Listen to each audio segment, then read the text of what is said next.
Hey everybody, welcome back to the channel. I just watched Murdaritaville, and it was so silly, but very kind of enjoyable. It's one of those movies that just real easy to watch. It's a fun movie, nothing like crazy stressful about this, and it's actually pretty smart. There's like some really smart things in this movie. It's only 1 hour and 2 minutes. It's a 2024 film. Um, I don't even remember. Oh, I rented this on Prime Video. I think it was $2.99. It was worth it. It was worth it. So Murdaritaville and the thumbnail give it away. This is obviously playing off Margaritaville from the Jimmy Buffett uh, fame and lore. And it's exactly right. And a group of a group of trop rock fanatics on their way to an impersonator contest start getting killed off by a half man, half bird, parrot heads. Written and directed by Paul Dale. Also, writing credits go to Dylan McGovern, starring Austin Nolte, Heather Campos, Charles Early, Jenna Francis Duvick, Dylan McGovern, Manon Pages, Sean Phelan, Kenny Ballou, and a few others. And it's really kind of fun. I didn't pay as much attention to this as I should have at the beginning. I actually rewatched this. So I don't know that there's a time that I've done a movie review where I watched the movie twice before doing the movie review because I don't know. I didn't have a lot of expectations for this movie, especially being only an hour long and just the silly nature. You could just tell right off the top. But there was some very clever writing in this, aside from the just over the top silliness and campy stuff with this. But really, really kind of neat.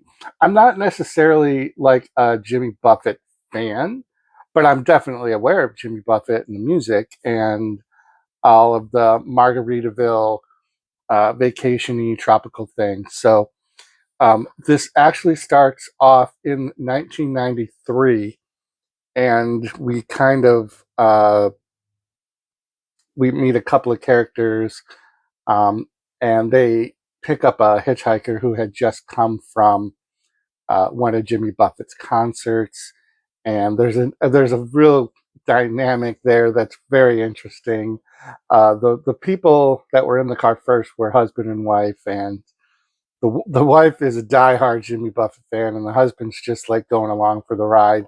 And there's just some neat exchanges there, and then the dynamic of um, the hitchhiker backseat guy, and it kind of establishes this little parrot head killer thing. Like we get a little intro into this, and then we kind of fast forward 30 years, and we have this group of friends that are meeting at a at Jimmy John's or Jimmy Jeff's. I forget the name. It's funny. IMDb lists all the actors, but doesn't list their character names, so that's kind of interesting. But Jimmy Jeff has like a camp, and it's on a lake, and it's near like a couple hour drives away from where there's going to be Jimmy Buffett impersonator contest. And so they're all meeting there, and there's one girl in the group that has zero info on the Jimmy Buffett fame. Um, so all of the one-liners that are in this go over her head. It's just very funny, and she's always asking for clarification, which is kind of beneficial to people who may watch this that aren't as aware of the different Jimmy Buffett kind of insights. So it's kind of like a cheesy, kind of underhanded way to kind of feed the audience info too, but very smart at the same time. Um, there's definitely a lot of, like I said, one-liners pertaining to, you know, tropical island chill vibes and Jimmy Buffett stuff. Um, at the beginning of the movie, I forgot to mention that this is definitely a it's given to you right on the screen. It's a weird love letter to Jimmy Buffett music. So it's very cool. Um, we get a trophy warning: don't go near the water. There's danger by the water, and that is given to a couple of the guys that are just showing up to the camp by the Jeep, and that's the nickname of this guy who's just in the yard in a like a lawn chair. He's got one eye blacked out from his sunglasses, and he's just drunk all the time. Just the massive drunk, but he's called the Jeep. There's some definitely interesting things going on with him. Somewhat of a red herring, maybe at one point, before we get the reveal of the actual who is the killer. And one of the Jeep's warnings about going down to the water is because there is this opera shark. So there's a CGI shark in this movie. If you are a fan of CGI sharks, then this movie is for you, because we get a couple of scenes where there is a CGI shark. And so he gives like the story of how years ago there was a shark that killed an opera singer, and now the shark is the opera shark.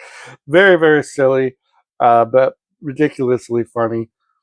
Um, I did. Oh, there's also some like Obama jokes. I don't know if this maybe was written so long ago that this was during the Obama administration, but there's a whole dialogue about Bama Obama, and how Jimmy Buffett, one of his songs was about Obama, and the whole way that this person was able to describe why it was kind of interesting.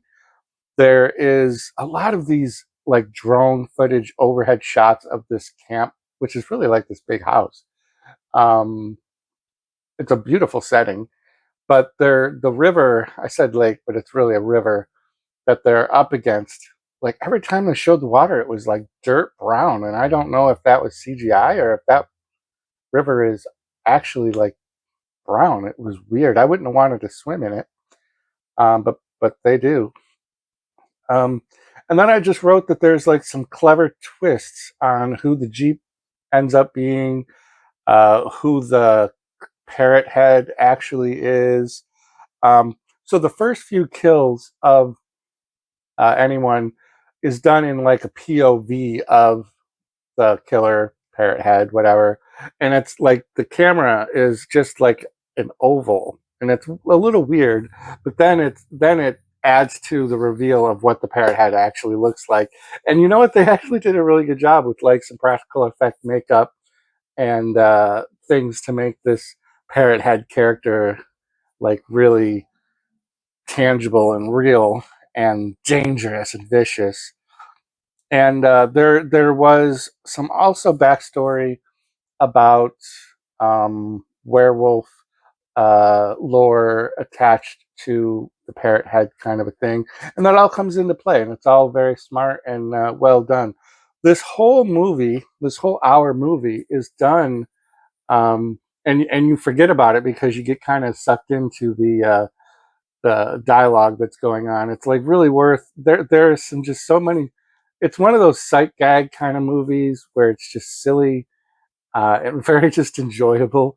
If you want a movie that's just gonna be like an hour break from your day and just kind of give you a few laughs, while still having an interesting horror story, this really kind of touches on a lot of that.